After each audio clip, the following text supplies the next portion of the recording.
Ethereum layer 2 के मसाइल क्या हैं? क्या ये महफूज हैं? और ये काम कैसे करती हैं? वैसे तो ये इंजीनियरिंग का मसला है, लेकिन मैं आपको ये मसला आज ऐसे समझाने वाला हूं कि एक बच्चा भी देखेगा तो समझ आएगी। अब अगर आपको ये मामला समझ आ गया तो आपको अपने फाइनेंशियल फैसले करना बहुत आसान हो जाएगा। आप आधे क्रिप्टो एक्सपर्ट खुद बन जाएंगे, खुद बाबे बन जाएंगे। ये वीडियो आपके लिए बहुत अहम होने वाली है, तो आए इस इंजीनियरिंग के मसले को आसानी से समझें। मैं हूं अली रेहान, आप देख रहे हैं crypto Baba. So let's dive in layer 2।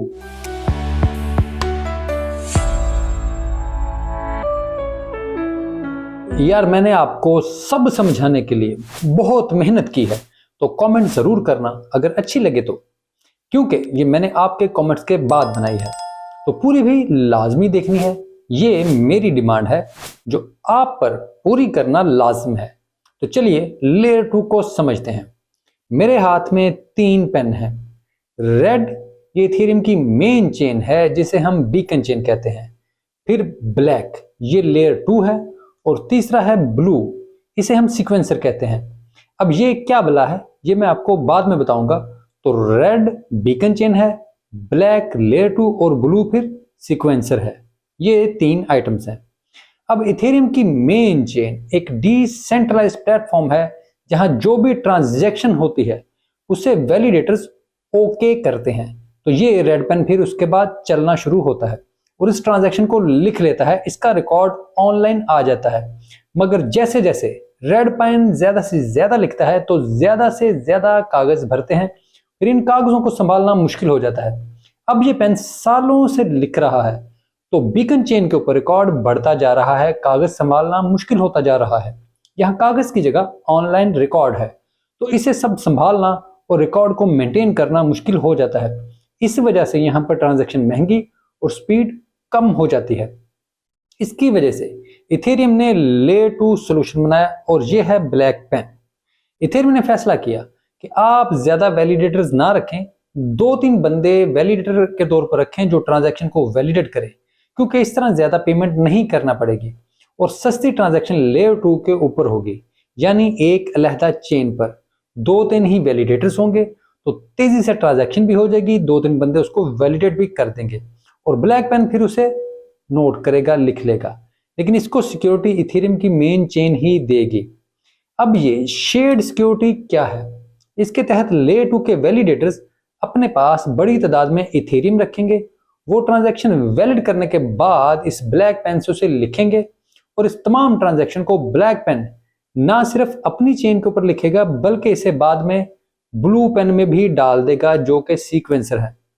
अब आ जाए ब्लू पेन की तरफ, जिसे हम कहते हैं सीक्वेंसर।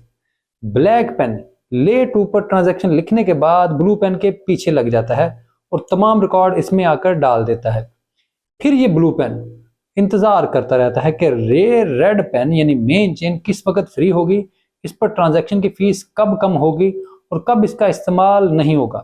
जैसे ही ये रेड पेन फ्री होता है तो ब्लू पेन आकर रेड पेन से जुड़ता है और अपनी तमाम ट्रांजैक्शन को रिकॉर्ड करा देता है, और फिर रेड पेन इसे मेन बीकन चेन के ऊपर लिख लेता है। फिर ये ब्लू पेन वापस जाकर ब्लैक पेन से जुड़ जाता है और इसे बताता है कि भाई ट्रांजैक्शन लिख ली गई है, जिसके बाद वो अपना रिकॉर्ड मिटा देता है। यूं लेयर 2 के ऊपर ना कोई रश लगता है और ना फीस बढ़ती है। तो यहां तक मामला था इंजीनियरिंग का। मुझे उम्मीद है आपको समझ आ गई होगी, लेकिन अभी पिक्चर बाकी है मेरे दोस्त। इथेरियम की लेयर 2 ये दावा करती है कि ये डिसेंट्रलाइज्ड है, इसकी सिक्योरिटी भी इथेरियम के जैसी ही है, लेकिन इसका डाटा भी बीकन चेन पर मौजूद है। इस वजह से ये कहते हैं कि हमारी सिक्योरिटी इनके जैसी है। अब यहां आपको ये बताते हैं कि हैकिंग होती कहां है। याद रखें कि हैकिंग होती है सीक्वेंसर यानी इस ब्लू पेन में, क्योंकि ब्लैक पेन जो लेयर 2 है ये चेन का पेन है, इसमें 2-3 बंदे मौजूद होते हैं। लेकिन ये जो ब्लू पेन है ये एक आम सेंट्रलाइज सिंगल एंटिटी होती है। आमतौर पर हैकर सीक्वेंसर को ही टारगेट करते हैं ताकि यहां से मौजूद डेटा को उड़ा दिया जाए। यूं ट्रांजैक्शन जब प्रोसेस में होती है तो ये ट्रांजैक्शन करके डेटा को उड़ा देते हैं और फिर उनकी मनी रिवर्स हो जाती है। ये सबसे आम तरीका है। दूसरा तरीका यह है कि लेयर 2 के ऊपर डायरेक्ट हमला करें, जहां 2-3 वैलिडेटर्स को बाईपास करके पैसे चुरा लिए जाते हैं। होता कुछ यूं है कि ब्लैक पेन से गलत ट्रांजैक्शन लिख दी जाती है, यानी ब्लैक पेन पर मुकम्मल कंट्रोल हासिल कर लिया जाता है, अपनी मर्जी की ट्रांजैक्शन कर देते हैं। ये फिर दूसरे अंदाज की हैकिंग है। अब कुछ बात करते हैं शेयर्ड सिक्योरिटी की। बीकन चेन पर लेयर 2 को ट्रांजैक्शन लिखने की इजाजत देना शेयर्ड सिक्योरिटी है। इसका कभी ये मतलब नहीं होता कि इथेरियम बीकन चेन की सिक्योरिटी और इनका लेवल ऑफ सिक्योरिटी लेयर 2 का भी लेवल ऑफ सिक्योरिटी है।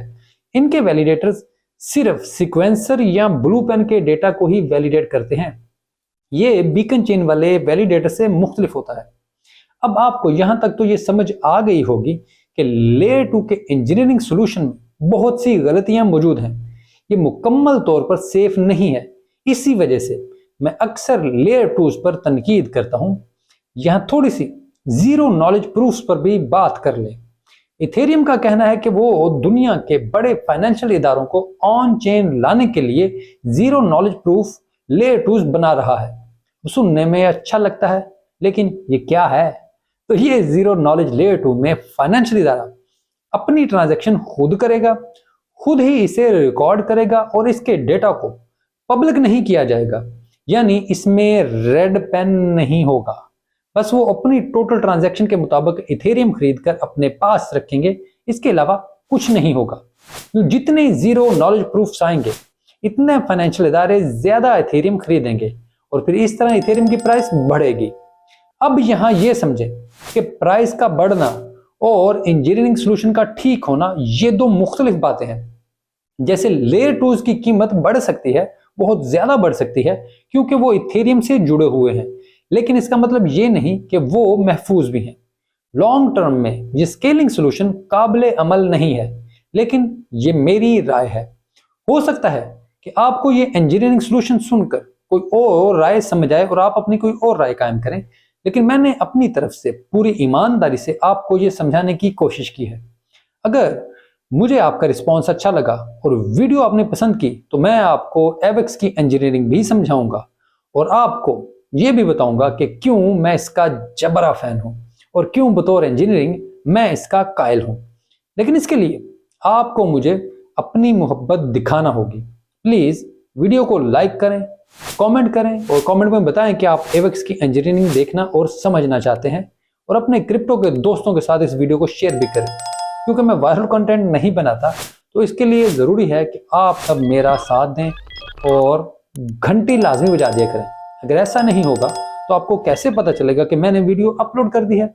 दूसरा, मैं एक्स पर भी मौजूद हूँ, वहाँ मेरे डीएम भी ओपन है, आप मुझसे वहाँ भी राब्ता कर सकते हैं। फॉलो करते हैं तो मैं फॉलो बैक भी कर लेता हूँ, ताकि अगर किसी को कमेंट करने या राब्ता करने में, डीएम करने में मुश्किल हो तो वो भी मसला हल हो जाए। तो ये वीडियो देखने के लिए आपका बहुत शुक्रिया।